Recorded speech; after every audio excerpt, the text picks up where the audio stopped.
What's up guys, it's Andrew at Motorcycles Off-Road, and in this Friday's video, I want to talk to you guys about making Honda 300L or a Honda 300L Rally, or many other dual sports for that matter, more worthy for the road, long distance travel, and moto camping. I can tell you exactly how I've come to the conclusion of making this video, and here's my thought process. Well, if you guys follow the channel, then you know I'm waiting on a Honda 300 Rally. The problem is I haven't heard much of anything, and the Rally's not here, and I have a big moto camping trip coming up. So what if it doesn't come in time? Well, in that scenario, I still want to utilize a small bike for content purposes and to show that it can be done, so maybe I'll use the 300L. So what I want to go over in this video is changes I would make to the 300L, or Rally for that matter, to make it more worthy for you guys to take it on long trips. Now, people have asked me to make this video, as well as I have a lot of followers overseas that live in environments where you have long distance travel before you can get off-road or before you can start camping. Australia comes to mind. A big portion of my audience is from Australia, and a lot of people there live in an environment where you may have to travel a while before you can get to your campsite or do your off-roading. And there's nothing wrong with that. That's pretty amazing. Riding through the brush and seeing great sights is one of the reasons why I love dual sporting over any other type of motorcycle. So let's talk about the things I would change.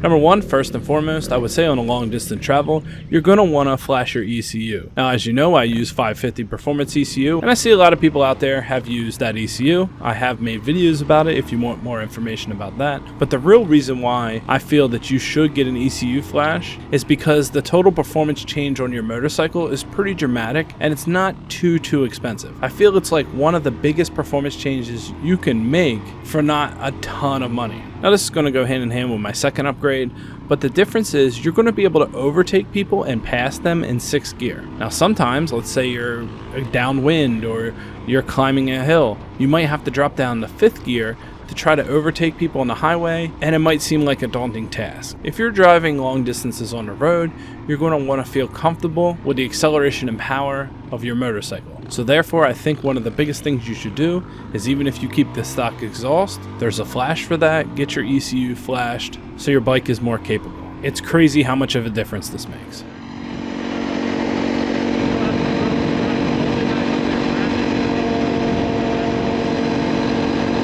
Number two, if you're using your Honda 300L or your other dual sport for long distance travel, I would say add one tooth to the front sprocket. I have done a video all about sprockets, and I went in the reverse direction by adding more teeth to the rear, but adding one to the front will actually give your vehicle more legs. What I mean by that is when you're cruising at 65 miles per hour, you're going to be sitting at a lower RPM. It makes it much more comfortable. And after your ECU flash, the 300L, even with one tooth up front, is very capable off-road.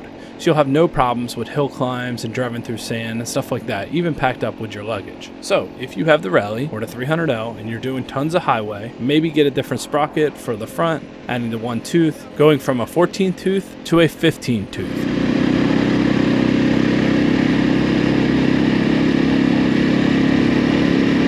The next thing I would look to change is the range of the motorcycle. You never know when you're going to be able to fuel up again. Of course, it's always good to go in trips with buddies and you take a little fuel siphon just in case, but you also don't want to be that guy that needs fuel and that other people have to worry about between petrol stops. So there's a few ways to go about this. I have seen a rear rack that allows you to add a Rotopacks and a 1-gallon can on the inside. I have also talked about the Nelson Rig 32-ounce bottle holders. They're pretty awesome too, but honestly I think the best bang for your buck is to get a Rotopacks or a dual Rotopack setup and clamp it to the back of your motorcycle. Now, if you have the 300 Rally, you already have a lot of range, but you still might be looking for more. Riding the bike conservatively and having 2 Rotopacks on the back, the 300L can achieve over 300 miles between fuel fills.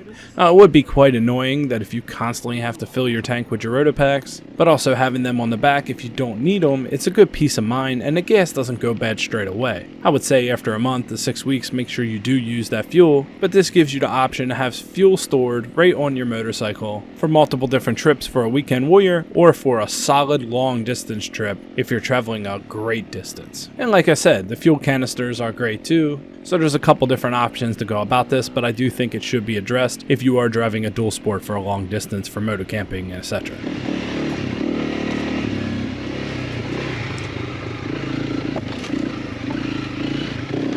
Alright, number 4 I would say is very important, is to upgrade your suspension. Now generally I've been a pretty big advocate of most people don't need to upgrade their suspension. The 300L is good enough for a lot of use needs for a lot of people, but I will say if you do plan on using this motorcycle for motor camping or carrying luggage, it's a necessity that you have to upgrade your spring in the rear. What I would do is I would take your total weight, take a general idea of how much luggage you're going to have, and respring it for slightly more than that weight. And most shocks cover a pretty good range of weight from high to low, so keep in mind when you're fully loaded up with yourself, your gear, and your camping equipment that you want to be close to the high end, so this way when you don't have all your stuff on your bike, it still feels comfortable and not too stiff. But I do believe if you're using this motorcycle for that use case, then you will need a new suspension.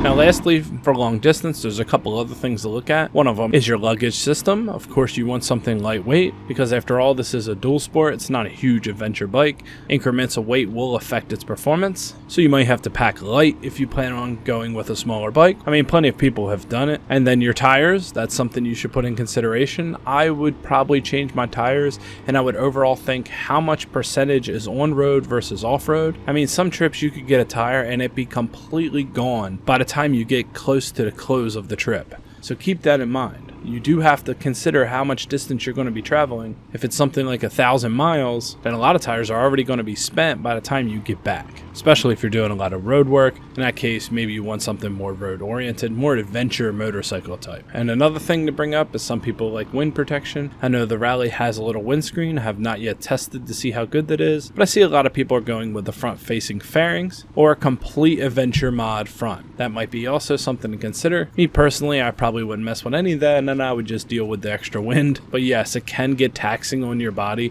sitting in the direct wind and the bugs and all that for extended periods of time. Once again, you really have to weigh out what your trip is, how often you're doing this, and if you're willing to modify your motorcycle in such a way that's not easily irreversible if you just want to do a day trip out with a dual sport. It's another big thing that you really have to weigh out your options. But I just wanted to make this video to give you guys something to think about. Maybe I can give you some ideas for your motorcycle and also inspire you guys to get out there and do some motor camping yourselves. I got some big things coming up on the channel, and I hope to see you guys in the next video. My name is Andrew. This is Motorcycles Off-Road. Thanks, guys.